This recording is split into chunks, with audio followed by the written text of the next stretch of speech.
Salubungin ang umaga ng may ngiti at kay sigla. Harapin mo ang araw ng masaya at kumakanta. Punuin mo ng kulay ang bawat sandali. Ang araw ay makikiliti. Andito na si Kuya. Good morning, Kuya, yeah. Good morning, Kuya, yeah. Good morning, Kuya. O kay sarap ng umaga. Good na good talaga. Oh, oh, oh, oh, oh, oh, oh, oh. Good morning, mga kasambahay!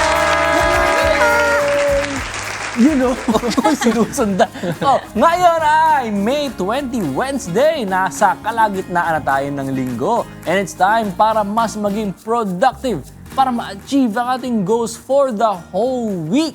Yun na! That's right. Kaya samahan nyo kaming simulan ang araw na puno ng productivity and good vibes dahil mas masaya ang umaga sa Good morning, Kuya! That's right. Oh, ako ba to? Baka ako to. Para may energy tayo ngayong umaga, isang Bicolano dish with a twist ang ituturo sa atin ni Chef Nerilyn Bellarmino. Uy, Awesome! gandang umaga po, Chef. Good morning, Chef! Parang dinadalaw tayo ng mga Bicolano this week. simula kahapon. Naku, mga kasangbahay, abangan yan, lalo na sa mga mahilig sa gatapo dyan, Yan.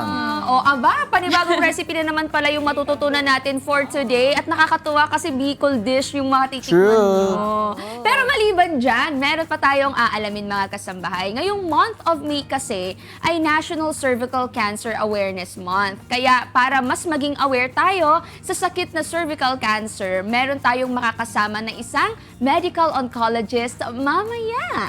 Aalamin natin kung ano nga ba ang causes, risk, treatments, and prevention nito sa atin pong usapang pangkalusugan. Yan, importante yan. At ito, syempre, hindi kumpleto ang umaga kung wala tayong touching and inspiring stories. Kaya abangan nyo po mamaya kung anong kwento ng pagtulong at pagmamalasakit sa kapwa ang i-share namin sa ating Something Good. Interesting. Uy, nakakatawa talaga makakita, di ba, ng iba't ibang mga tao na gumagawa rin ng mabuti, yung may compassion. Tsaka, syempre, nakaka-proud yun, lalo na kapag nakikita mo. Kahit hindi ikaw yung nakagawa, di ba? That's Pag nakakita ka ng tao na gumagawa ng mabuti, ikaw man, napaproud din. Nagkakaroon tayo ng hope sa humanity because of that.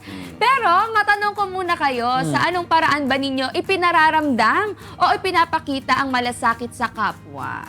Sinong mauuna? Dito na tayo mag-start. Pang Sa'yo na. pagmamalasakit sa kapwa, siguro yung yung list na kaya kong kumbaga yung capable akong gawin. Kahit nga yung sinasabi na, 'di ba, na makapagpainom ka lang ng nauuhaw, makapagbigay ka ng something, ng tinapay man lang or gano'n. Kung ano lang yung capabilities na kaya kong gawin at that moment, yun, ginagawa ko. At nagko-concentrate Ito, ka yung ambassador natin. Pumipikit ka na dyan siya. Sobrang concentration mo Nag-iisip yan. ako kung alin ba yung sasabihin ko eh. Kasi ang dami eh. Ako hindi naiisip ko, yung... minsan kasi pag nasa public na settings ako, nakikita ko kulang ba? Tama. Parang minsan kulang yung courtesy sa ibang tao. Naiisip ko wala naman minsang batas para gawin to. Wala naman sinasabi na rules na ito kailangan mong gawin. Pero minsan sinasabi, di ba, common courtesy lang yun para sa mga tao. So naiisip ko, isa sa mga pwede kong gawin nga, yung isipin mo paano ka magiging courteous sa mga tao. Common courtesy na pwede kong gawin. Kunyari, yung Claygo, di ba, isa yun sa mga... Hindi naman lahat ng mga establishments may Claygo eh. So parang courtesy mo dun sa mga server, mag-imis-imis ka konti. Hindi ko lang, marami kasing maliliit na bagay, pero usually yung mga maliliit na Yung wag bagay. ka magtapon ng basura sa Yung ganun kasimple, di gilid. ba? Common courtesy. Sa pagdadrive din, wala namang batas na bawal kang mag-overtake kapag ganito. Walang specific na rule na ganun. Pero common courtesy na kapag may sasakyan ka sa gilid mo, maging aware ka naman na wag mo naman sila biglang ikat. So maraming bagay, usually yung mga maliliit na bagay na nakakalimutan natin or parang na-overlook natin kasi nga maliit na bagay lang. So yun yung naisip ko na pwede mong gawin. Kahit maliit na bagay, common courtesy sa araw-araw. Kapag ka nagawan mo yung isang tao ng ganun, parang alam ko na-appreciate nila yun. Kahit ako pag nakikita ko may ganun tao na, kunyari, pinapagbigyan ako, nakakatuwa naman. Parang ako din, pag may next time may nangyari sa akin, pagbibigyan ko rin. Parang ganun. So, hawa-hawa din yun.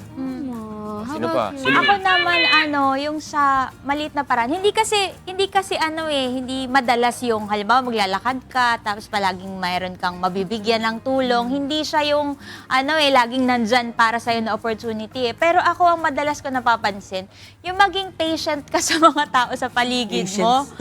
Sobrang feeling ko parang sobrang laking bagay na yun for them. Like for example, kapag bibili ka tapos nakikita mo na masungit na yung tindera, yung wag ka na rin magsungit.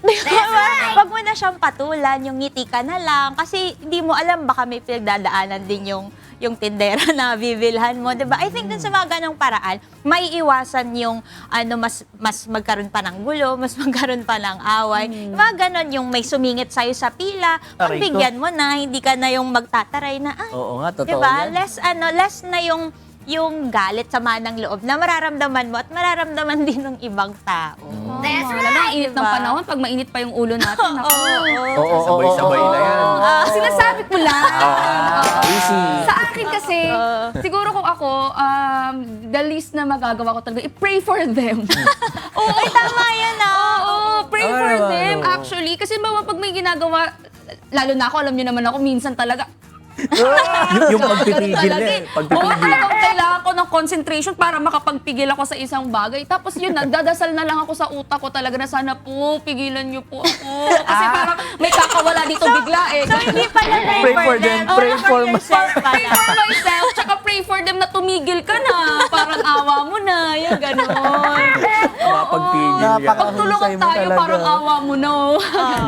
Pero malaking bagay din nga kasi yun, no? Kaysa magulo na kasi yung nangyayari sa bansa. Wag na nating dagdagan. Kahit sa maliit na paraan man lang, 'di ba? Sabi nga ni Kuya palagi, 'di ba, dapat peacemakers tayo palagi. Tsaka sabi ni Kuya, maging good influencers tayo. Tama. O kayo naman mga kasangbahay, ano ba ang simpleng paraan na ginagawa mo para maiparamdam ang malasakit mo sa kapwa? I-comment nyo lang ang inyong sagot sa ating Facebook at YouTube Live dahil mamaya ay babasahin natin yan isa-isa. Kaya, I-comment mo na!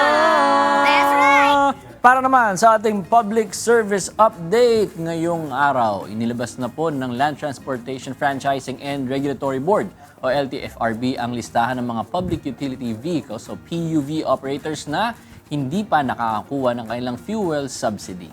Para po maklaim ito, pumunta lamang sa tanggapan ng LTFRB sa 4th floor, VCP Building number 68, Kalayaan Avenue, Diliman, Quezon City mula 8 a.m. hanggang 5 p.m. Monday to Thursday. Dalhin lang po ang sumusunod, Secretary's Certificate o Board Resolution, photocopy ng valid ID ng authorized representative na may 3 pirma. Kailangan din po ng deed of undertaking para sa driver check. At kung maaari, huwag munang magdala ng sariling sasakyan dahil limited lang po ang parking space at para maiwasan din ang mabigat na traffic. Kung wala naman sa list ang inyong pangalan, huwag po mag-alala dahil continuous naman ang pag-update nito. Para naman makita ang kompletong listahan, bisitahin lang ang Facebook page ng Land Transportation Franchising and Regulatory Board. Yan, siguro meron tayong QR code dito na pwede nilang makita para ma-redirect na kaagad. At maganda nga, check muna natin po yung mga list kasi baka mamaya pumunta tayo doon. Wala pala tayo doon sa mga list.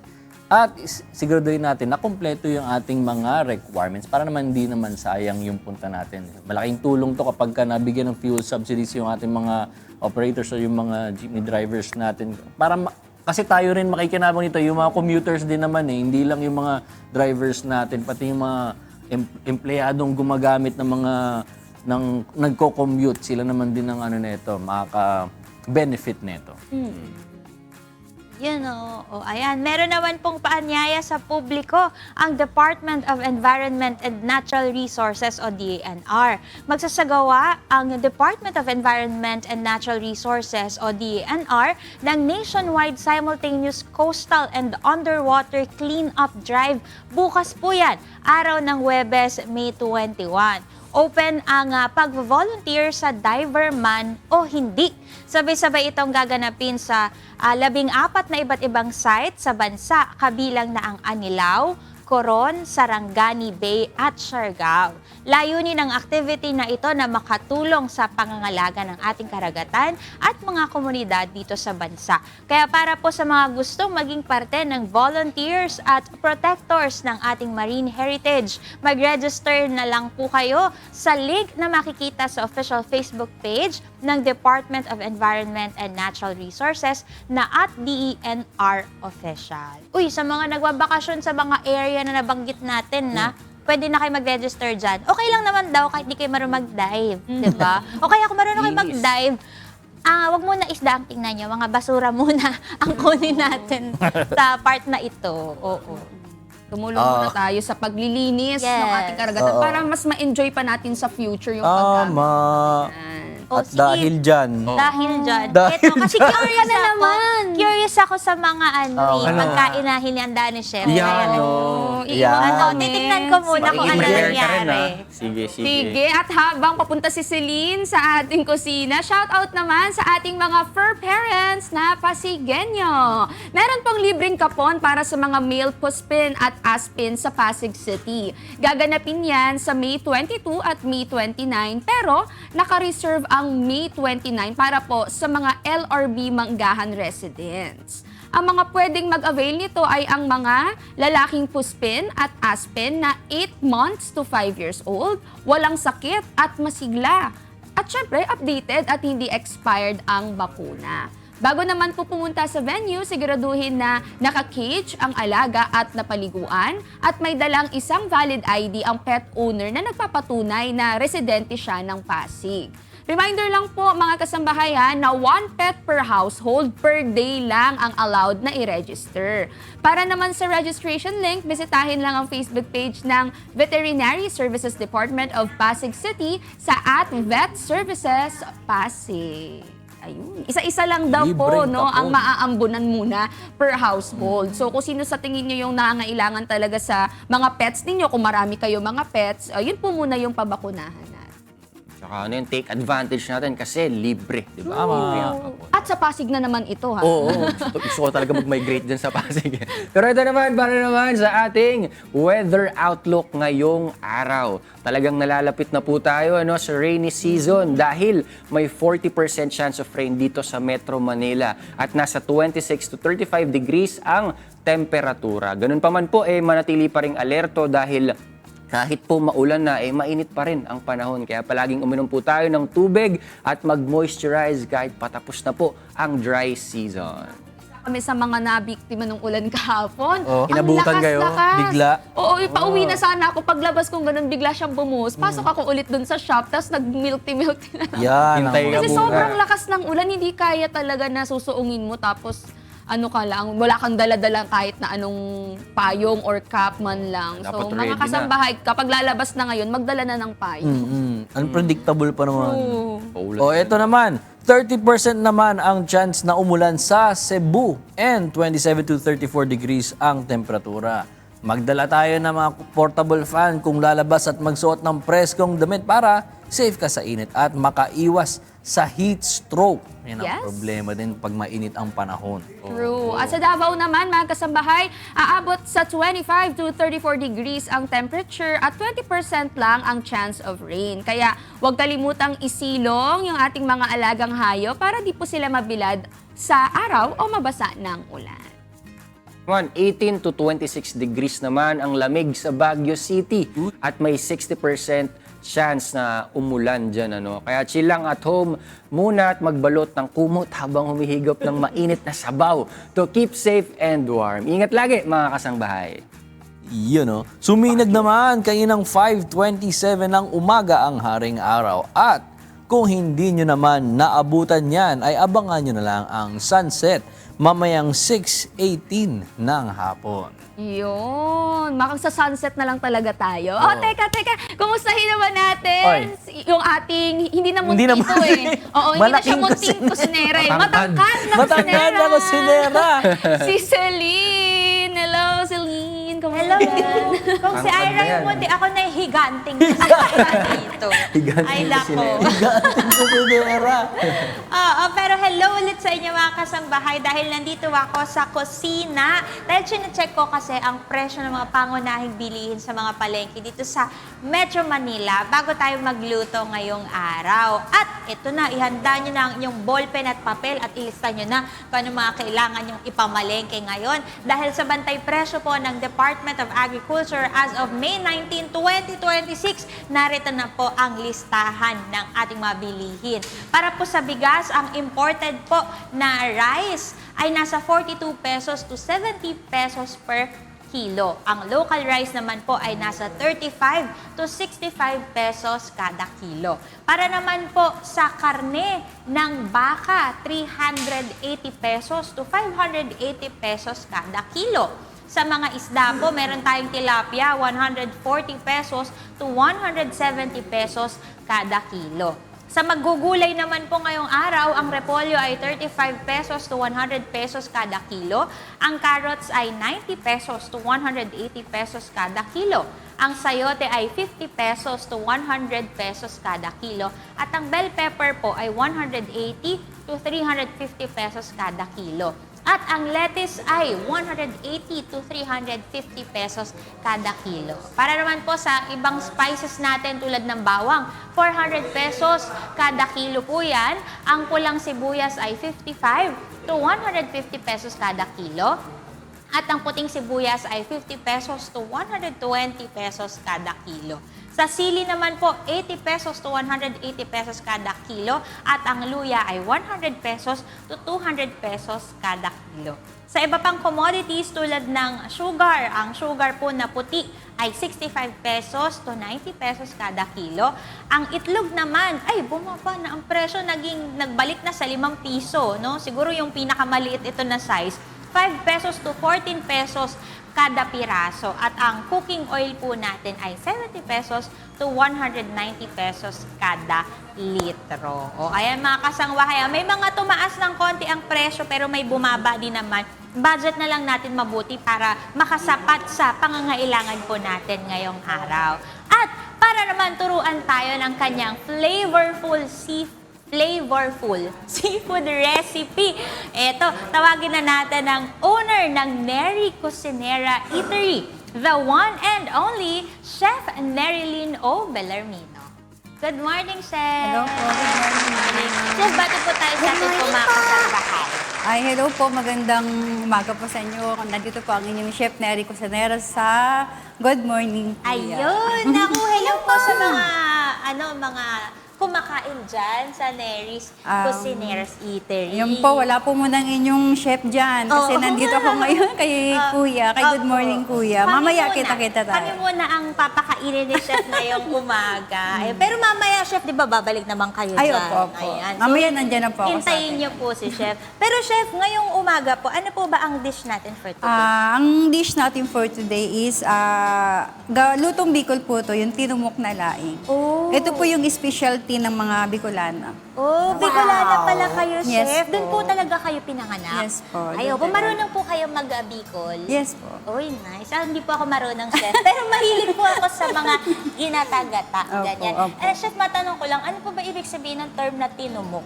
Tinumok po, ma'am, yung ibig sabihin po nun is yung gagamitin lang natin na pangbalo sa kada, yung dahon lang ng gabi. Then, papalamanan natin ng mga pinaghalong meat tsaka seafoods na may vegetable din. Naku, kakaiba to, Chef. At Yes sa mga po. gustong sumunod kung paano ba gawin to, stay tuned kayo. Sige, Chef, ano-ano po ba yung mga ingredients Okay natin? po. Ang for today? pinaka-main ingredients natin dito sa tinumok na laing ay, syempre, of course, yung dahon ng laing. Opo. Yan po talagang pagbabalutan natin. Then, meron tayong giniling na karne. Kahit anong karne pwede. Pero sa akin kasi, ang ginamit ko is giniling na chicken. Oo, Kasi pork. Then, meron tayong seafoods, yung shrimp na hinimay na maliliit. At pinaka-twist niya is yung buko. okay. So, pinaghalo siyang meat, seafoods, fruits and vegetable. Ay, nako, chef. Ayan, ako, masarap to sa mga gustong matuto magluto ng tinumok na laing na talaga namang galing Bicol. Eto, abangan nyo na. Sige, chef, ano po ba yung Sige. first po natin na Sige po, bali ang unang gagawin natin is pag mimimix lang po natin, unahin na po natin yung giniling na chicken. Mix-mix lang po ito, napakabilis lang po itong gawin. Maganda rin po itong pang business. Ay, opo. Yan, yung chef. shrimp po. Then ito po yung buko. Ito po ba ay bestseller niyo sa Yes inyo, po, chef? bestseller ko po ito. Ay, kailangan po itong buko, chef. Pwede po ba na wala ito just in case wala silang makita or kailangan talaga pampasan? Pwede rin naman pong wala, pero mas maganda kung meron. Meron, no? Pampadagdag ng Opo. ano, no? Then maglalagay po Hinanap. tayo ng luya. Yan, Tapos mix may mix luya po. tayo dito. Then, onion. Then garlic po. Chef, saan po ba yung area ng inyo pong restaurant? Ay, ang eatery po ng Neri Kitchenette, Neri Cocinera, sa New Taytay Public Market, Taytay Rizal po. Sa mga taga-Taytay, pwede niyong bisitahin yung restaurant ni Chef. Opo. Then, maglalagay tayo ng konting salt. Napakabilis lang po itong gawin. Oo nga, Chef, talagang halo-halo lang Yes po po. siya. Kaya Then garlic powder. i-prepare lang talaga yung mga ingredients. Opo. Then, haluin lang po natin siya. Chef, sa mga hindi kumakain ng chicken, meron kasi kaming broski dito. Allergic siya sa manok. Okay naman, di ba, kahit na Kahit anong pork, karne po. kahit na opo. beef, okay kahit lang nga po, isda, pwede po siya. pwede pala. Pero ang gagawin niyo po sa isda is pakuluan niyo muna bago niyo siya himayin. Opo. Yan. Ayan, so hahalu-haluin lang natin siya. Then pag nahalo po natin siya, yan, di ba nahalo na natin siya. Opo. Saka na natin siya babalutin. Ilalagay natin sa... Ayan. Dito Naku, na ayan. natin gagawin ito. Ito na po yung dahon ng gapi, Yes po. Chef.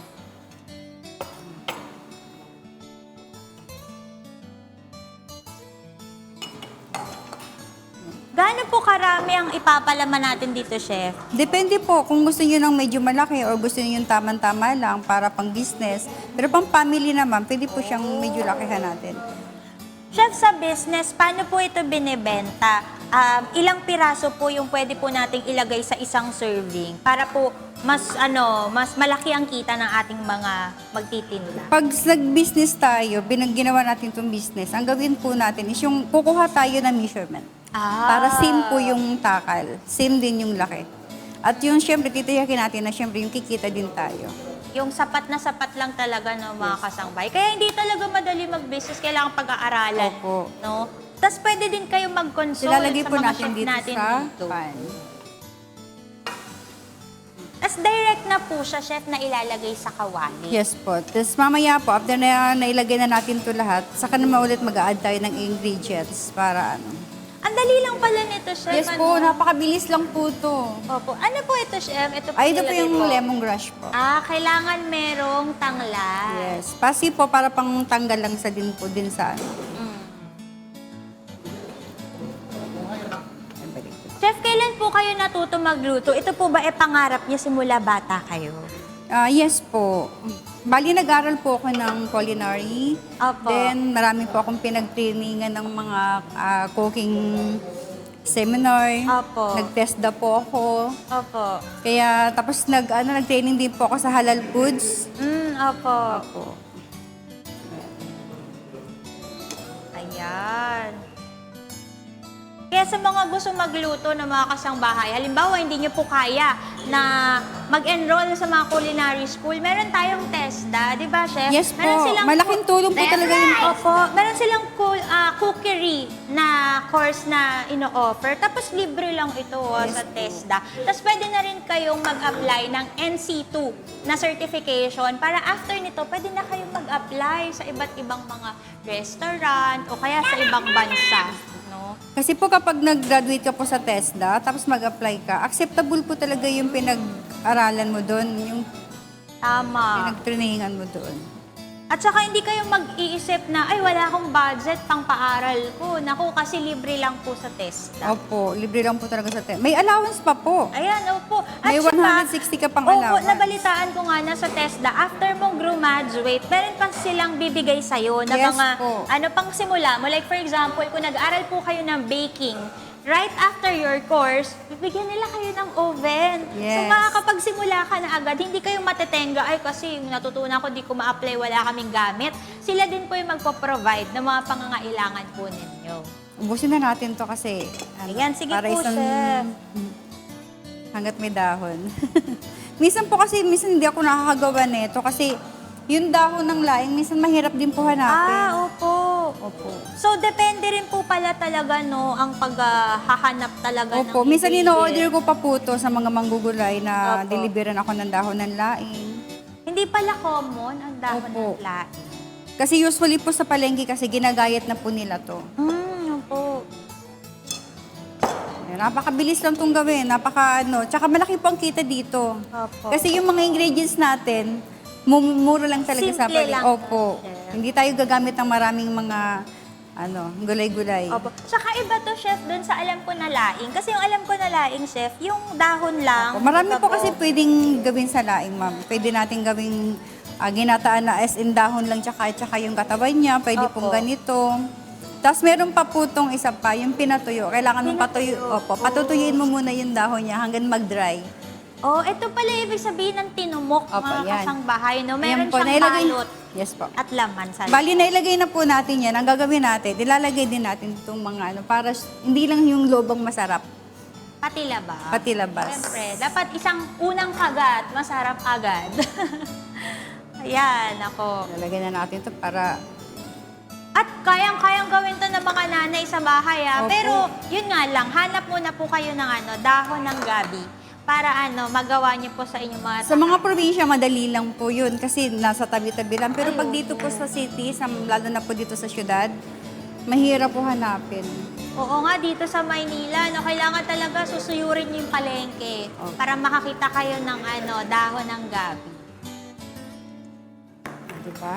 Lahat Lahat ang dali, kasi kung ano yung nilagay niyo sa loob, sa loob, yun din po ilalagay natin yun sa din loob. yung ilalagay natin. Para kung ano po yung lasa ng loob, yun din po ang lasa ng labas. Tapos, ito yung, ano tawag dito? Yung fish broth. Oh, okay po. Yan, okay na po yan.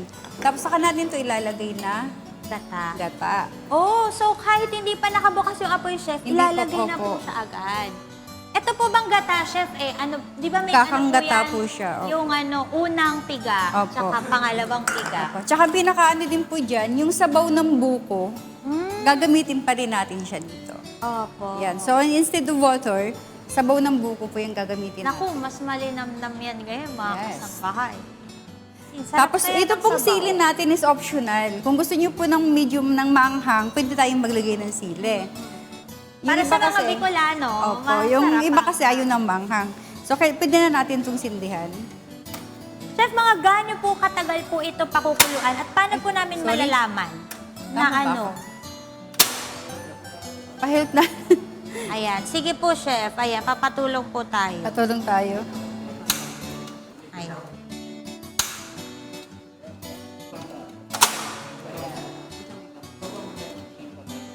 Ayan, sige. Yun. Yun o.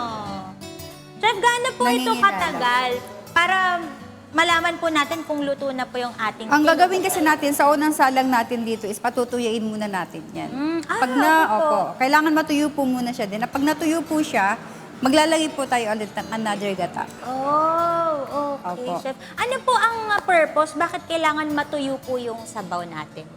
Para po maluto yung loob. Oh, Then yung, po. yung pangalawang, yung lalagay natin na last na gata, is yun na po yung sarsa. Sabaw niya. Uy, naku, ang sarap-sarap niyan, chef, ha? Pero eto, chef, bago po tayo pumunta sa iba pang gagawin natin dito sa Tinumok, meron po kaming tanong muna sa inyo. Tinanong po namin to sa ating mga kasangbahay at sa ating mga friends dyan sa loob. Pero kayo din po, dapat masagot niyo rin po ito, chef. Paano niyo po pinapa-feel sa mga tao sa paligid niyo po na nagmamalasakit po kayo sa kanila? may papakita natin na mamalasakit tayo sa kanila is, halimbawa, may lumapit sa iyo, yung bang humingi ng tulong, hindi lang sa financial kahit advice, nandyan ka. Ay, opo. Diba? Hindi kasi lahat ng lumalapit sa iyo is pera, financial, di ba? Kung wala ka doon, pwede mo naman ibigay yung advice mo, yung comfort mo, di ba? Nandun na yun na yun. Opo. Isa ng bagay na napakahalaga na rin sa kanila yun. Ay, totoo yan, Chef. Minsan kasi, ang kailangan lang na tulong ng mga friends natin or mga ibang tao, yung may makikinig po sa Yes kanila. po. Tsaka yung, yung appearance mo. Di ba? Pag nandiyan ka, kahit walang-wala ka din, pag nandiyan ka na kailangan nila ng kasama, tapos nandiyan Tama, ka. Chef. Napakalaking bagay na rin. Opo, yung ma-feel nila na di sila nag-iisa. Opo, totoo po yun. Naku, ayan mga kasangbahay, tama yung sinabi ni Chef. Kasi minsan kailangan lang naman nila ma-feel na, uy, meron akong kakampi. Uy, hindi lang pala ako yung nag-iisa sa buhay. Kaya kayo rin mga kasangbahay, share nyo naman po sa amin ano ba yung simpleng paraan na ginagawa nyo para may paramdam ang malasakit sa kapwa. Share your answers down below sa ating Facebook at YouTube Live dahil mamaya ay babasahin natin yan isa-isa. Kaya, Chef, sabay tayo. I-comment mo na. Yes! I-comment nyo na yung mga kasangbahaya. At ito, aabangan nyo mamaya yung iba pa nating activities dahil marami pa tayong matututunan ngayong araw. Kaya chillax lang and stay tuned dahil babalik po kami. Gagawin lang namin tong live.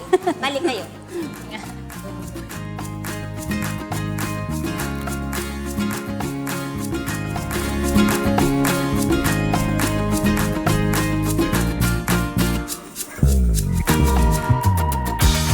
Nagbabalik ang Good Morning Kuya. Alam niyo ba mga kasambahay na may mga programa na makakatulong sa mga kabataang Pilipino na makapag-aral pa rin sa college? Yes, yan po ang Project PEPA o Patuloy na Edukasyon, Patuloy na Pag-ahon. Ito ay programa ng CHED at UniFast na tumutulong sa mga 4Ps beneficiaries na makapagpatuloy sa kolehiyo sa pamamagitan ng scholarships, financial assistance at iba pang educational opportunities. Katuwang dito ang TESDA, DSWD at DepEd upang maiparating sa mga estudyante at magulang ang impormasyon tungkol sa college at technical vocational programs. At para malaman natin paano ba makakuha ng scholarship, financial assistance at libreng edukasyon at paano ba ito makakatulong sa pag-ahon ng buong pamilya. Makakasama natin ngayon sina Ms. Immaculada Dizon, Ms. Camille Cano, Sir Carlo Garcia, and Mr. Mark Angelo Mendoza. Good morning, Good morning po. And welcome po sa Good Morning Kuya. Good morning.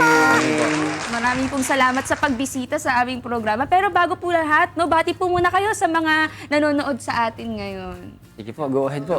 Good morning. Good morning din po sa mga viewers. Yun, good morning. O sige, simulan na po natin to yung pag-alam para po magkaroon ng awareness yung mga kasambahay natin. Ano ba itong PEPA? Ano po ba itong Project PEPA? At sino po ba yung mga target nito na matulungan?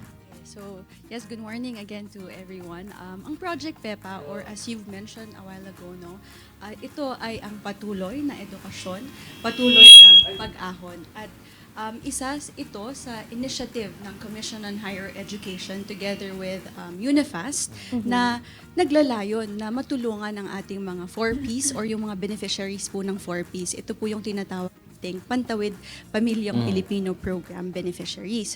So because of PEPA, tinutulungan po natin ang ating mga beneficiaries na makapagpatuloy ng kanilang kolehiyo. So later maybe my colleagues would share what are these programs under PEPA. No? So supposedly, if I may share, ang PEPA kasi, ito ay may mga kasama kaming partner agencies together with TESDA, DSWD, and DepEd. Supposedly, this was an educational caravan. Pupunta kami sa mga iba't ibang lugar sa Pilipinas to disseminate information sa ating mga beneficiaries. However, because of the austerity measures imposed by our government, we opted to other alternatives to reach also the masses. So what we did was bilang alternative po at initiative ng Commission on Higher Education Regional Office 3, we're from Pampanga. So we reach out to certain radio stations. Actually, this is our fourth, tama po, ma'am. So this is our fourth. We reach out to certain radio stations and like UNTV and JMK na tulungan kami sa pag-disseminate ng information kasi baka hindi nila kami ma-reach doon sa dahil nga limited ang kanilang access to digital information, to the internet. So we are here to, somehow introduce what the government has to offer for them, and yun nga po ay matulungan sila. So, Opo. And speaking of PEPA po, ito pong project po na ito, ano po ba yung mga programa ng Project PEPA? Kabilang po sa mga pangunahing programa po ng Project PEPA ay ang mga Student Financial Assistance po sa ilalim ng Saligan Batas 10931 o ang Universal Access to Quality Tertiary Education po. And una po dito ay ang Free Higher Education, and yun po yung tinatawag nating FHE. Ito po ay nagbibigay ng libreng tuition sa mga mag-aaral natin na kwalipikadong estudyante na nag-aaral po sa mga state universities and colleges and local universities and colleges po. Pangalawa po dito ay ang Tertiary Education Subsidy po o ang TES. Ang TES naman po ay Comprehensibong Educational Assistance po na nagbibigay ng subsidy para sa kanilang tuition, miscellaneous expenses, and allowance at iba pang gastusin po sa ating mga kwalipikadong mag-aaral sa tertiary education. At ang panghuli po ay ang tulong-dulong program po or ang TDP. Sa TDP naman po ay isang grant in aid program na nagbibigay po ng financial na tulong sa ating mga estudyante na may kakayahan ngunit kapos po sa financial upang masuportahan ang kanilang pag-aaral. At bukod po dito ay sinusulong din po ng Project PEPA ang mga orientation sessions, career guidance, scholarships, information drives, and skills training opportunities po sa pakikipagtulungan nga po ng DSWD, TESDA at DepEd upang mas mapalawak po ang kaalaman ng ating mga kabataan at magulang sa mga oportunidad sa edukasyon at kabuhayan po. Layunin din po ng Project PEPA na hindi lamang makapagbigay ng scholarship at financial assistance po, kundi magsilbing tulay at matulungan ang mga kabataang Pilipino po na makamit ang mataas na edukasyon at mas magandang kinabukasan. Ay, pero additional question lang about doon. Kasi it's a scholarship. May mga maintaining grades ba? Yung mga may kailangan bang ma-maintain na grades? Yung mga mabibigyan ng pagkakataon o ng scholarship na ito? Wala naman pong initial grade requirements or eksaktong general weighted average or GWA kung tawagin po natin ang ating mga tertiary education subsidy and tulong-dunong program grantees. Ngunit mahalaga pong mapanatili po nila ng ating mga mag-aaral ang passing and satisfactory academic standing po upang mapanatili ang kwalipikado po sa ating program. Ganda nun. Tapos hanggang matapos na yun, no? Yung kanilang pag-aaral. Bukod po doon sa mga nabanggit natin, meron po bang scope ng benefits kung sakali sa mga makaka-avail po ng scholarship? Ano, may mga benefits pa po ba makukuha sila? Yes. For the Tulong-Dunong Program o TDP, 7,500 per semester. That is 15,000 per academic year. Ang matatanggap po ng qualified grantee na enrolled po sa public and private higher education institution. Yung tulong pinansyal na yun ay maaari po nilang gamitin sa tuition, miscellaneous fees, pambili ng libro, and other learning materials po. And the other one po is yung Tertiary Education Subsidy o TES. Nasa 10,000 pesos per semester po sa mga grantees po na enrolled sa mga state, local universities and colleges. And 13,500 naman po per semester, that is 27,000 pesos per academic year sa mga grantees po na enrolled sa mga private higher education institution. And also on top of that, additional benefits po para sa mga grantees po natin na may disability ay makakatanggap po ng additional 10,000 per academic year. And lastly, sa mga grantees po na kumuha or nagtapos po ng kurso na mayroong board o licensure examination, maaari po silang makapag-claim or reimburse up to 8,000 pesos sa mga expenses po nila during their review or exam po. Exam fees and other documentary requirements po. Ang Daming ganda benefits. naman. Oo, kasi bukod, nabanggit niyo po kanina na bukod sa financial assistance, scholarship, may mga skills training din po, no? At ito pong mga nabanggit niyo, may mga, ano pa po, may mga iba pang assistance, no? Katulad po ng mga na-mention niyo. Pero ano po ba, syempre curious po yung iba sa dami ng benefits and yung makukuha po nila. Ano po ba yung mga qualifications sa programa pong ito? So, for the qualifications po, actually, very easy ang mga qualifications natin. Kung makikita nga lang po, natin, halos wala na po eh. For the tulong-dunong program, ang kailangan lang po, naka-enroll. Unang-una po, naka-enroll ang bata sa mga pampublikong eskwelahan, whether private yan or public. At dapat po ang mga bata na naka-enroll sa mga institution na ito, yung kanilang mga program offerings po, unang-una dapat, ano po yan, may mga permit po na in-issue po ng CHED. No? For local universities and state universities po, dapat meron po silang COPC or yung tinatawag na program compliance po. While for the private higher education institutions naman po, dapat may mga government recognition po, yung mga program offerings po ng bawat institution. Kasama po doon, unang-una din, dapat Filipino citizen po ang ating mga estudyante, no? Kasi ito po ang proyekto po ng ating gobyerno ay really intended for our Filipino students. And then susunod po dito, dapat ang mga estudyante po natin, wala man siyang grade requirement actually. Although we adhere to the academic freedom po ng ating mga institution, while we do not have any qualifications po in terms of grade requirement, kailangan po susunod pa rin tayo sa patakaran ng ating mga institution because we adhere to academic freedom po. Kahit sinabi natin wala siyang grade requirement, kung sinasabi naman po ng institution natin na dapat nasa handbook nila na dapat papasa siya, dapat ang kanyang absences ay limited, mag-a-adhere po ang bata doon. So, aside po dun sa, yun po yung pinaka-importante, dapat enrolled Filipino citizen. At the same time po, dapat yung mga program offerings po ng bawat institution dumaan po sa masusing pagsusuri po ng CHED. May mga kaukulang permits po yung ating mga program offerings. This is both po for tulong-dunong program, tertiary education subsidy, and the free higher education po. Ang FHE po, ito po ay solely intended para sa ating mga pampublikong eskwelahan. Yung mga state universities natin at yung mga local universities and colleges po natin. Ibig lang sabihin na pag ang bata ay naka-enroll po sa isang pampublikong eskwelahan, on top of it being an FHE student, pwede pa rin po siyang makakuha ng additional grant na tulong-dunong amounting to 15,000 per year or 27,000 per academic year kung nasa private higher education naman po sila. At para malinaw lang po sa ating mga kasambahay, wala pong edad tayo na tinitignan dito, no? So kahit anong edad ng gusto po na makapag-aral pa, makapagpatuloy ng kolehiyo, pwede po. Tama po, ma'am. Actually, isa po yun sa ating requirement din na dapat po ang bata na nag-enroll po or mag-a-avail ng ating mga programa under Project PEPA, wala pa po siyang nakukuha or natatapos na baccalaureate course. So, first undergrad po niya ang kanyang kurso.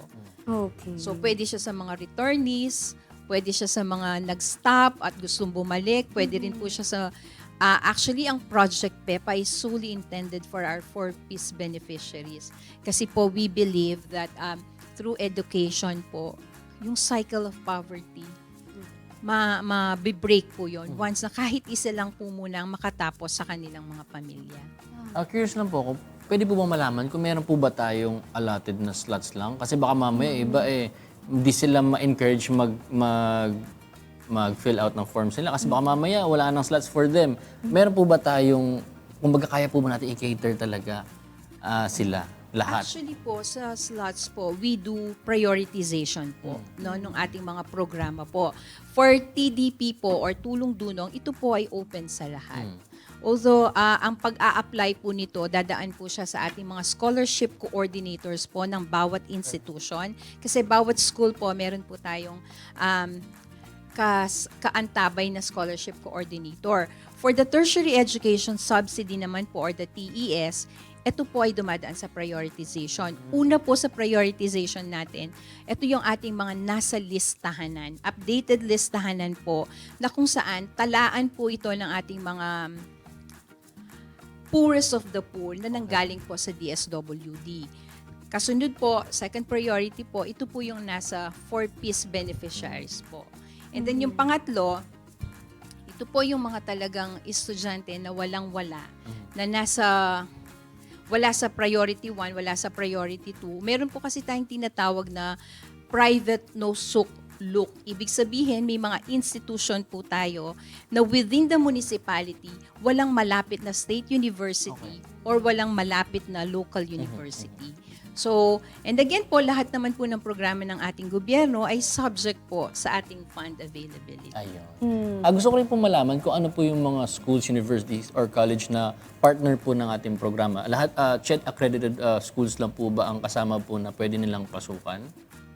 Actually po sa ating mga priority courses po, dapat po lahat po ng program offerings po na yan dumaan po sa I mentioned po earlier, masusing pagsusuri po ng SHED, dumaan sa may mga kaukulang permits.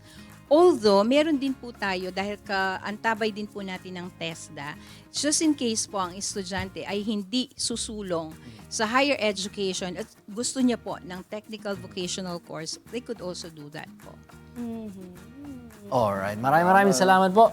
Miss Immaculada Dizon, Miss Camille Cano, Sir Carlo Garcia, and Sir Mark Angelo Mendoza po sa pagbisita sa amin dito sa Good Morning Kuya. Maraming salamat po sa pagbibigay ng linaw tungkol dito sa ating Project PEPA at sa napakahalagang mensahe at mga programa makakatulong sa ating mga kabataang Pilipino.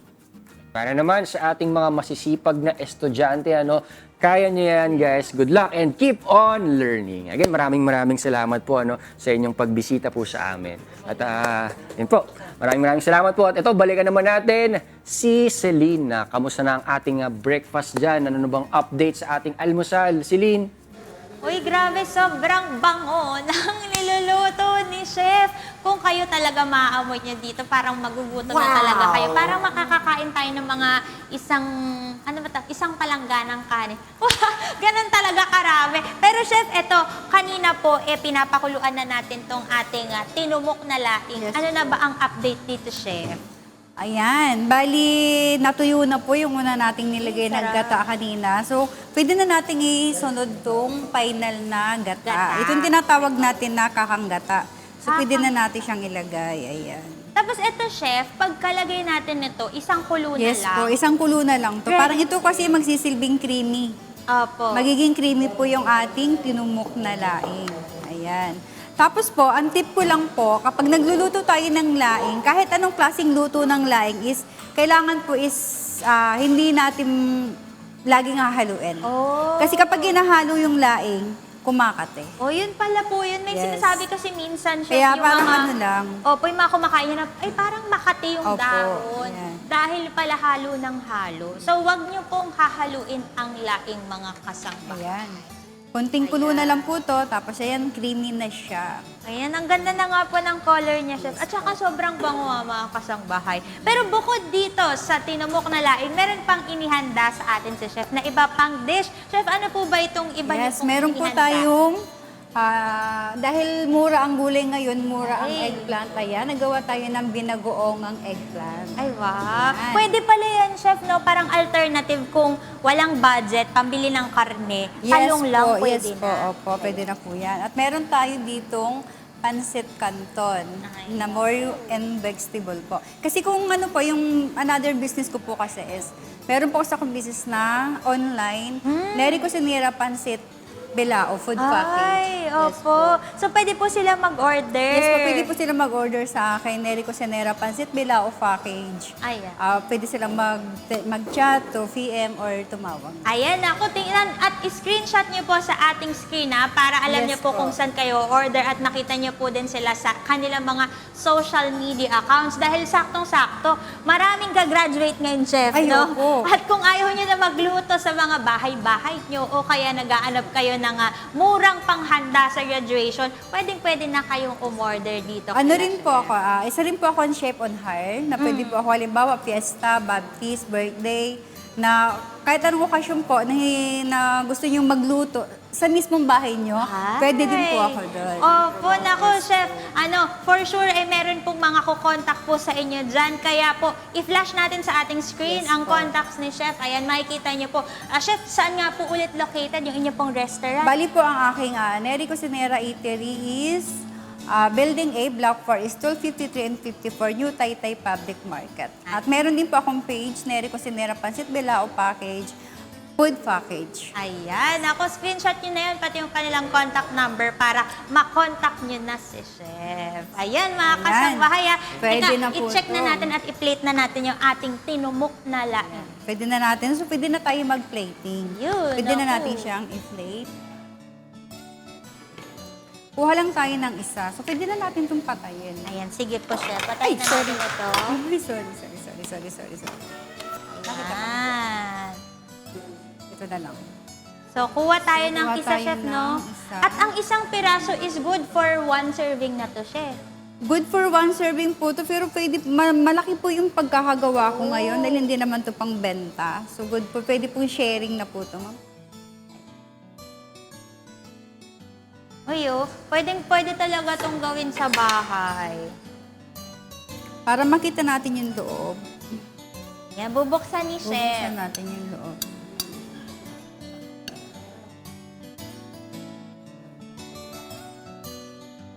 Ayun na yung meat natin. Wow! Naku, ayan, pwede nang gawin sa bahay. At healthy pa ito, mga kasangbahay, Kung gusto nyo na nagda-diet kayo, mga naglo-low calorie, pwede tayo na fish lang ang gamitin, sabi ni Chef. Ayan. Or pwede rin naman pork o kaya beef. Ibang protein ang gagamitin natin. Yung sili natin is optional, pero maglalagay tayo ng konting lande. Konting garnish. Ayan. Siyempre, ito yung tatak ng mga Bicolano, yung talagang... Yes po. Pag sinabi mo May kasing Bicolano ka, hindi po pwedeng kakain ka na wala po talagang Ay. sili. Kailangan may sili talaga. Wow! Ang sarap! Naku, ayan na mga kasangbahay, ang ating tinumok na laing. And for more Kusina Ventures, abang lang po kayo everyday. At syempre, laging paalala ng inyong kusinera for the meantime. Don't forget to cook with love. Yes. And cook it Cook it right. right. Naku, mga kasabay, for sure, nagugutom na kayo. Pero hindi pa tapos ang ating informative morning dahil ngayong buwan po ng Mayo ay Cervical Cancer Awareness Month. Kaya po sa mga kasangbahay po natin dyan, lalo na po sa mga kababaihan, pakinggan po natin ang expert advice ni Dr. Herdy Glorian Luna para mas mapalawak pa po ang ating kaalaman tungkol sa sakit na cervical cancer. Huwag po kayong aalis dahil magbabalik po ang Good Morning, Kuya!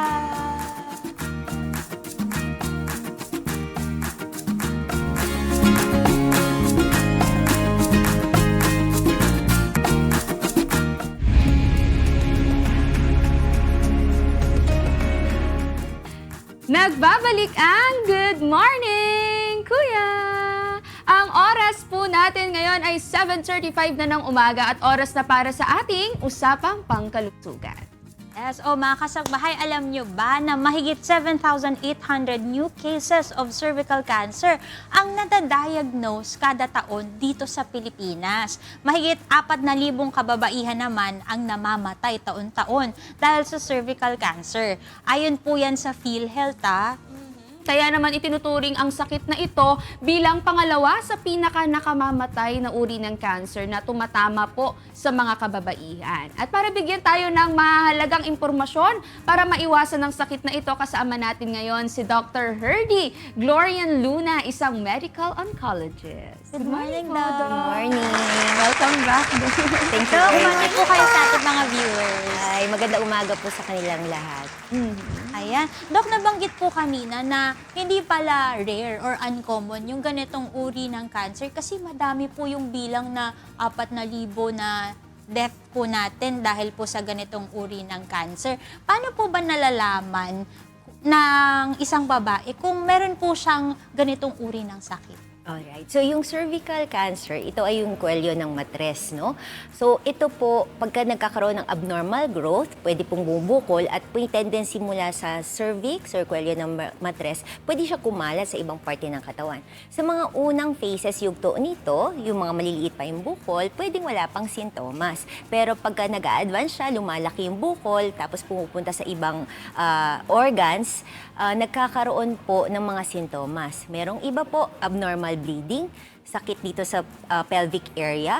Tapos meron po iba, kirot sa pagtatalik. At may mga hindi pangkaraniwang sintomas kagaya ng weight loss, pwede din pong maobserbahan. Iba naman po, merong abnormal na discharge, no, na nakikita doon sa vaginal area. So ang mahalaga po dito, dahil ito ay nakakamatay, no, at ang mga early phases nito, habang maliliit pa yung bukol, hindi siya usually detectable nga yung symptoms. So maganda ay prevention. May dalawang uri ng prevention tayo na maagang magawa. Yung primary prevention, yung bakuna sa mga ages 9 to 14, babae at lalaki. At ito yung primary na pag nagbakuna ka, de-develop ng protection over years. Over years, ang ideal nito kasi is, bago kayo makipagtalik, nagsimula na yung bakuna para sa edad na nagtalik ka, around 18, no? So, nagbakuna ka ng 9 to 14 years old, 2 doses, 6 months apart, no? Starting grade 4, no? Para over the years, nagde-develop ka ng protection at sa panahon na pagtatalik, 18 years old pa above, no? Yan po ay pwede na po kayong proteksyonan. Ang pangalawa is screening. So, doon sa primary prevention, balikan ko lang po yung bakuna. Ang pagbabakuna, 90% ng cervical cancer, lalo na yung mga komplikasyon nito, ay napapreventahan. So, isa siya talagang mahusay ng pamproteksyon. May siyensya siya at dapat hindi natatakot yung mga pamilya natin, no? Meron po siyang proteksyon na naibibigay. Imagine niyo parang regalo niyo na po yan sa pamilya ninyo, sa mga anak ninyo. Kasi pag binigay niyo po yung bakuna, mapoproteksyonan siya. Imagine niyo pagka-advance yung cervical cancer, magastos, syempre nakakadagdag ng adjustments, stress, anxiety, at syempre yung mga pagpapatest at pagpapagamot, dagdag gastos. Pero may primary prevention. Pangalawa yung screening. Available naman po yung screening, mga health center, no? So meron tayong pap smear, yung titingnan yung findings under the microscope, ina-analyze po yung sa lining ng cervical area. Tapos naghanap sila ng signs ng abnormal cells doon. O kaya po ay meron tayong HPV testing. Ang human papillomavirus, yung isang high-risk na virus, HPV 16, 18, yan po ang hinahanap sa HPV test. No? So ito po ay pagka na-detekta using the HPV test, mabibigyan na po ng kumbaga, yung kaalaman kung ito ay high risk or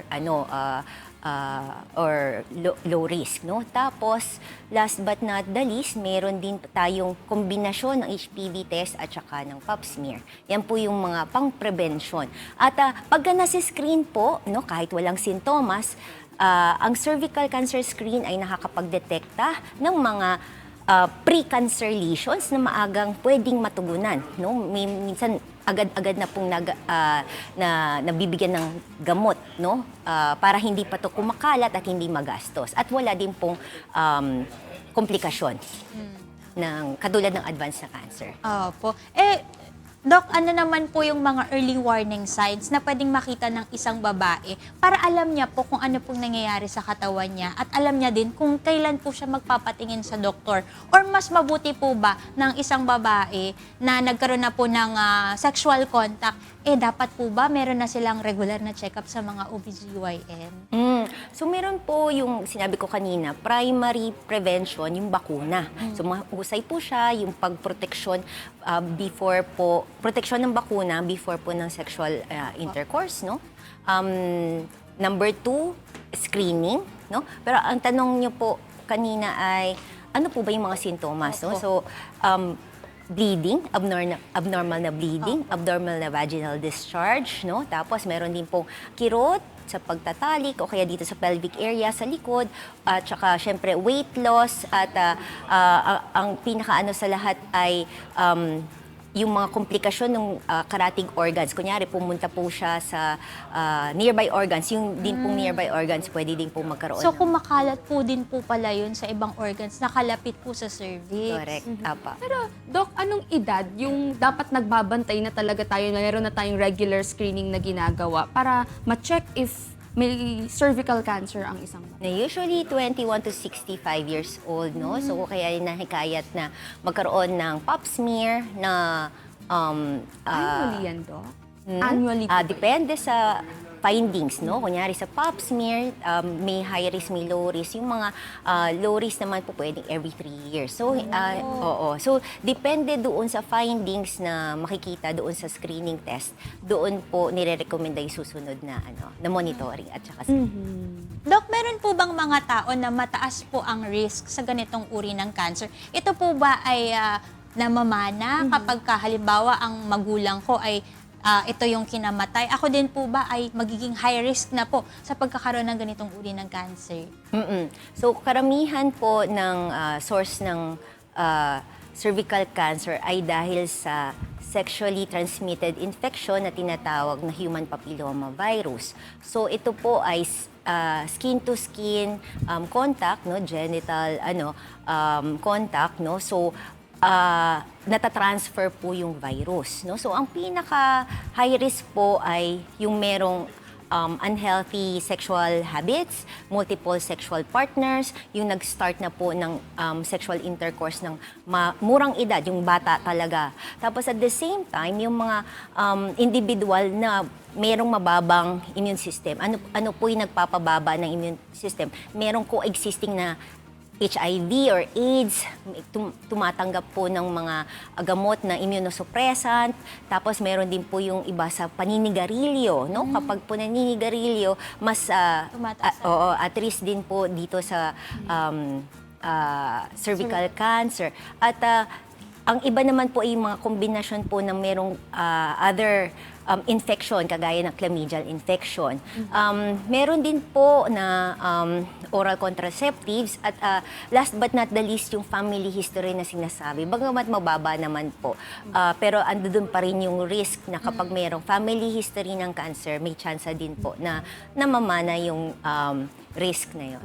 Kaya dapat magpa-check up if in case. Pero Doc, nung nabanggit niyo po kanina yung HPV testing and also yung pap smear, ginagawa talaga siya lalo na nung magpapascreen pa lang, check lagi yung kanilang cervix kung okay. Pero once po na ma-diagnose na sila na mayroon po silang cervical cancer, may mga test pa po ba sila na dapat pagdaanan para mas matuunan ng pansin yung kanila pong sakit? So, depende sa yugto na na-detekta. Like, kunyari, pre-cancer po, pwede doon na po mismo sa thermal ablation, pwede na po, diretsyo na po na tugon na paggamot. Pagka may mga simptomas na kumakalat or mas malaki ang mga bukol or mas maraming sintomas at komplikasyon, usually po nagkakaroon tayo ng dagdag testing. Yung extension, usually CT scan, MRI, may maririnig po kayong dinedetermine na kung saan yung extension dito sa whole abdomen natin or especially lower part ng abdomen. Tapos at the same time, kung meron po siyang pagkalat sa ibang parte ng katawan, pwede po din nagde-determine ng scan sa chest area or may maririnig din kayong PET CT scan.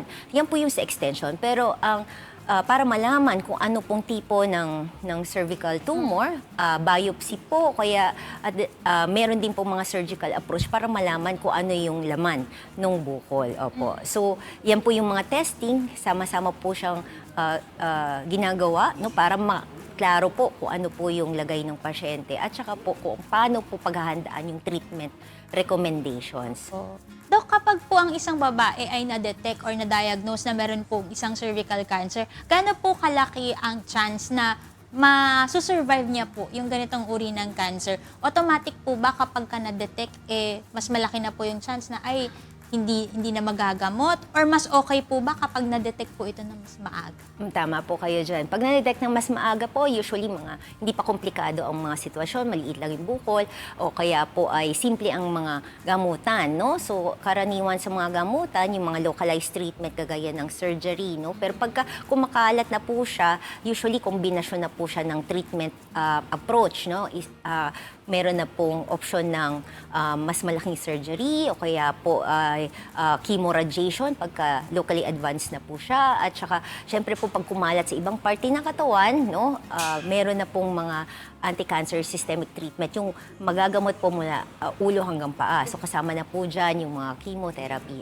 Okay. Pero syempre, Dok, ayaw natin na umabot pa tayo sa ganung punto. Kaya napakaganda na ipinopromote natin sa mga kasambahay is yung prevention. So paano po ba talaga natin ma-prevent yung pagkakaroon ng cervical cancer? Opo. So una sa lahat, healthy practices, yung ating parang monogamous, no? Huwag tayo magkaroon ng multiple sexual partners as much as possible. Yung mga preventive bakuna, makuha natin sa tamang rekomendasyon. Ano yung mga bakuna na yun? Opo. This is yung HPV vaccine, 9 to 14 years old. Usually, ang available dito sa Pilipinas ay 2 doses, 6 months apart, starting from age 19 to 14. Tapos, yan ay makakapagbigay ng proteksyon, no? Usually kasi itong mga sexually transmitted disease years bago mag-develop ng bukol, no, or yung mga high risk kagaya ng HPV 16, 18 kapag hindi natugunan ng katawan, no, sila po yung may risk na magkaroon ng cervical tumor. So, yan po ang piniprebentahan ng bakuna, no? So, dinisign yung bakuna para ma-address 90% of cervical cancer development at saka yung mga proteksyonan sa mga komplikasyon nito. So, isa siyang simpleng approach na magbakuna para iwas yung mga komplikasyon. Parang ang cervical cancer, ang vaccine po, usually mga 4,000 pesos sa private. Tapos, actually available po din sila sa mga health centers na libre. So, 2 doses ng ganon, no? Kumpara sa gastos ng testing at saka ng pagpapagamot, malaking bagay. Diba? Bagamat naman po, meron naman pong sa gamutan, meron naman pong parang subsidized care from PhilHealth at saka iba pong chemotherapy sa CSP MAPSITES at saka Cancer Assistance Fund. Malaki po kasi yung bagay na naproteksyonan ka. Sabi nga natin po, ang bakuna nakakapag-preventa ng 90% ng pagkakaroon ng cervical cancer. Yan. So, yun po. At saka regular screening. Dahil nga po, late ang manifestation at saka pagka nagkaroon ng sintomas, usually komplikado or advanced na siya. No?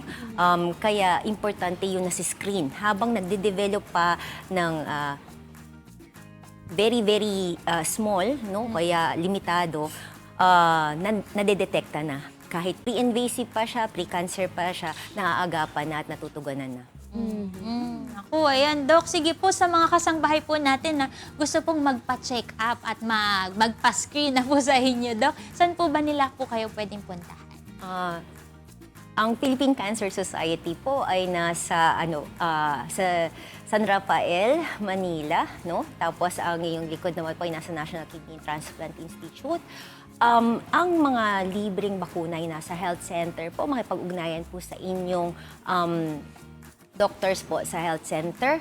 At saka meron din po mga serbisyo po for screening, pap smear, at tanongin niyo po anong available po sa inyong locality po. Ayan. Ako, maraming salamat po, Dr. Herdy, sa pag-share po ng vital information na ito, lalo na po sa mga kababaihan. Kaya lagi po natin itong tatandaan, mga kasangbahay, lalo na po sa mga kababaihan na ganito na ang edad, 18 pataas, o sa mga bata pa, kailangan magpabakuna na tayo kasi dapat healthy tayo. Tama. Pero Doc, may dadagdag lang po kami na question for you. Ano po ba yung simpleng paraan na ginagawa nyo para maiparamdam ang malasakit ninyo sa ating mga kapwa-tao? Opo. So, yung tamang impormasyon po, very limited po. No? May maling akala, na maraming takot. So, ito po yung opportunity. Kaya nagpapasalamat kami sa mga opportunities na ganito dahil ang cancer po ay hindi na po death sentence, meron po magagawa, may mga funding navigation, may mga sources po na matutulungan. Gagaya po, may mga screening na available sa yakap, no? Although wala yung cervical cancer, pero may breast, ultrasound, mammogram, merong low-dose CT scan for lung cancer, meron na liver ultrasound po dyan, at saka merong colonoscopy under yakap program. So you go check the PhilHealth website and click there kung nasan po yung available na access sites, no, kung saan merong available na test ito. So para sa lahat po, meron pong mga ahensya, tsaka syempre po mga tumutulong na access sites, no, be it sa anong yugto po, no, for the screening, for the diagnostics, no, treatment, no, ang Cancer Assistance Fund, ang CSP MAP sites ay pwedeng tumulong po para sa mga gamot tsaka sa pagpapatest, no. So, ang kaalaman nito ay makakatulong po sa inyong kaibigan, sa inyong kamag-anak at syempre po we need to create a safe space for everyone dahil we can end cancer together. Yun. So, ang simpleng paraan na gagawin ni Doc para maipakita yung pagmamalasakit niya sa kapwa-tao, yung magamit niya yung kanyang profession, and syempre, mag-share ng information na pakikinabangan ng ating mga kasambahay. Eh, kayo naman, mga kasambahay, syempre wala kayong kawala dito. Ano naman yung simpleng paraan na ginagawa mo para maiparamdam ang malasakit mo sa iyong kapwa? Ikwento nyo naman sa amin yan sa ating Facebook at YouTube Live dahil mamaya ay babasahin natin yan isa-isa. Kaya i-comment mo na! Thank you, Celine, Tini, and Dr. Herdy. May important announcement naman akong ibabahagi sa inyo mga kasangbahay. For your information po, binuksan na ang applications para sa Career Service Examination Pen and Paper Test. Ang filing period ay mula May 14 hanggang June 10, 2026. Pero tandaan, limited lang ang slots at first come, first served basis ito. Ang mismong examination naman ay gaganapin sa August 9, 2026 para sa professional and sub-professional levels. Kaya para sa mga interesadong simulan ang inyong journey bilang isang public servant, huwag nang magpahuli sa pag-apply. Para sa kumpletong detalye, magpunta lang sa link na makikita sa official Facebook page ng Philippine Civil Service Commission na at civilservice.gov.ph. Good luck po sa lahat ng applicants. Yun, ganda niyan, ano, para sa ating mga gustong mag-apply Aspiring sa public servants. sa government. And ayun, speaking of applicants, para sa mga gustong matuto anytime at anywhere, may good news po kami para sa inyo. Bukas na ang self-enrollment para sa libreng online course na Introduction to Open Distance E-Learning o ODEL mula sa UP Open University. Opisyal itong magsisimula sa June 1 hanggang June 26, 2026. Pero pwede na kayong mag-enroll pa lang ngayon. Ano? At libre po ito para sa lahat, pati na sa mga existing MODEL users at self-paced ang kurso. Para naman magkaroon ng massive open distance e-learning account o maging model user, pumunta lang po sa link na makikita sa Facebook page ng UP Open University na at UPOU Official. Gumawa po ng bagong account, mag-login at sagutan ng details na hinihingi. Siguraduhin lang na ang email na gagamitin ay may enough space para makatanggap ng messages dahil dito makikita ang confirmation link. I-press ang confirm, then mag-login at pwede ka nang pumili ng course na gusto mong pag-aralan. Happy learning, students! Tama ba? Model. Model pala. Model students. Model. At least meron ng mga makukuha na ganito yung mga estudyante natin, di ba? So mag-enroll na kayo mga kasangbahay. Pero alam niyo, nakakatuwa talaga yung mga estudyante na yung masisipag, lalo na yung matulungin din sa kapwa. Yeah. Hindi pwedeng puro aral lang tapos Oo. walang compassion, gano'n. Tama. Tulad na lang nitong nakakaantig na story natin today. Meron kasing isang post na nag-viral mula sa ibinahagi ng isang estudyanteng nagngangalang Luna tungkol sa kanyang paghanga sa kasipagan at determinasyon ng isang matanda na si Tatay Sigfredo. Sa edad kasi na 73 ay nagpapatuloy siyang lumaban at nagsisikap sa buhay. Kahit malabo na ang paningin at hirap na sa paglalakad, pinipili pa rin ni Lolo Sigfredo na magtrabaho ng marangal at magtinda sa ilalim ng matinding sikat ng araw para lang may makain. At nang makita ng uploader ang sitwasyon ng matanda, nagdesisyon ang estudyante na mag-abot ng tulong mula sa sarili niyang bulsa at kung ano ang kaya niya. Ayon kay Luna, sana hindi lang tayo ma-inspire, kundi maging daan din sana ito para mas marami pang makaalam ng kalagayan ni Lolo at makapagbigay ng suporta sa kanya.